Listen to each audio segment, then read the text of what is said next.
Waheguru Ji Ka Khalsa, Waheguru Ji Ki Fateh. Thank you all. Thank you to all of the Sangat for being here today. I want to especially thank Minister Chugger for her kind introduction, and thanks also to everyone who was involved with bringing us all here together. I know there was a lot of work done, and it's wonderful to see so many people come together here. In particular, I'd like to thank Darshan Kang for lending out his office for the Akhand Baat, and to the Ottawa Sikh Society for all their support. And thanks too to Dr. Harjot Kaur for her fantastic singing, and before that, Rapinder Kaur and our own Anju Dhillon. This room was once known as the reading room, but perhaps the singing room would be more appropriate for now. Thank you for sharing your talents with us today. Across our country, at Nagar Kirtans and in Gurdwaras, we will see hundreds of thousands of Canadians celebrating the creation of Khalsa in 1699 by Sri Guru Gobind Singh Ji. When we reflect on the creation of Khalsa, we think of the call that Guru Gobind Singh Ji made for 5 brave volunteers to be inducted into the Khalsa. What Guru Gobind Singh Ji had in mind was a society based on equality. Those 5 individuals came from different religions, castes, and professions. Lorsqu'on pense au Canada, ces mêmes principes s'appliquent. L'égalité, c'est notre objectif. Chaque Canadien, peu importe qui il est et d'où il vient, mérite une chance réelle et équitable de réussir. And that is as it should be, in a country as welcoming and diverse as Canada is. A country strong not in spite of our differences, but because of them. Unfortunately, as we all know, Canada hasn't always lived up to that ideal.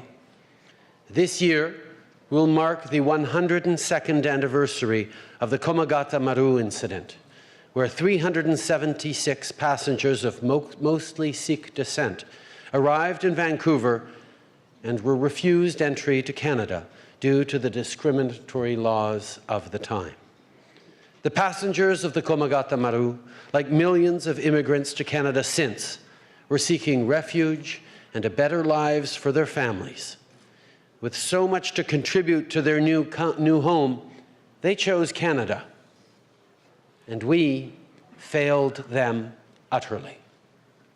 As a nation, we should never forget the prejudice suffered by the Sikh community at the hands of the Canadian government of the day.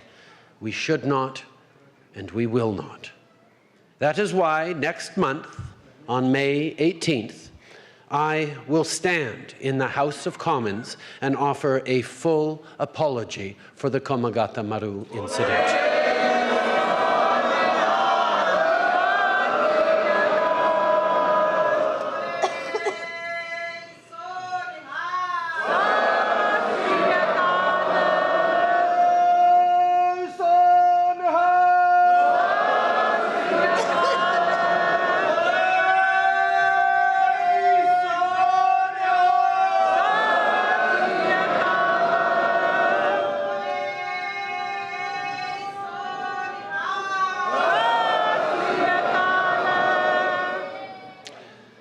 An apology made in the House of Commons will not erase the pain and suffering of those who lived through that shameful experience.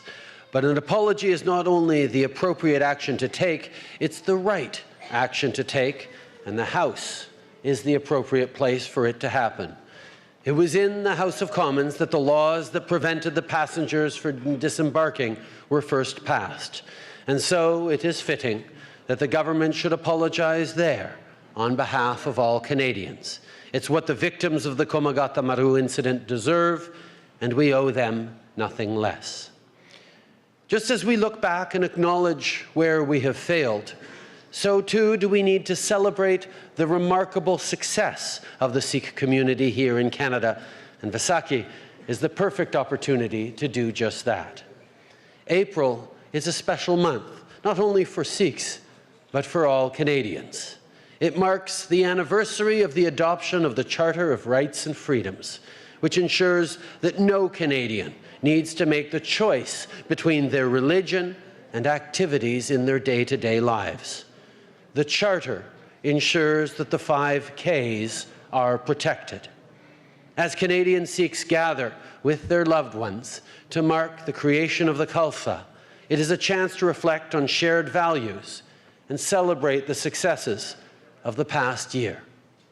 I know that these values, a dedication to community service and to the principles of equality, inclusion, and respect, serve as inspiration to all Canadians. Sikhism values a commitment to honest hard work and volunteerism while ensuring equality for all. The Sangat here knows the value of hard work and understands the sacrifices that have been made so that future generations may have greater opportunities. The Sikh community in Canada is more than 100 years strong, and its members have always excelled in every field and sector. In so many ways, this community is key to Canada's own economic and social success. And I know this past year has been a really remarkable one for Canadian Sikhs, particularly in the political realm. My friends, I am so incredibly proud to serve in a parliament that has 17 Sikh members. Each is an exceptional individual. But there's one part of Harjit Sajjan's story that I think is particularly interesting to share on this day. Between 2011 and 2014, he was the commanding officer of Duke of Connaught's Own, the same British Columbia regiment that once forced out the Komagata Maru. A century ago, Harjit's family might well have been turned away from Canada, and today he is one of 4 members who now sit with me in cabinet.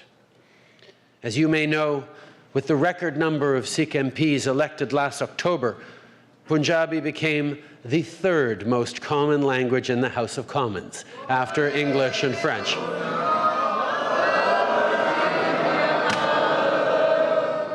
Now, I can't claim to speak the House's 3rd language as well as I do its first 2, but on this occasion, I am deeply honored to be able to say again, Waheguru Ji Ka Khalsa, Waheguru Ji Ki Fateh.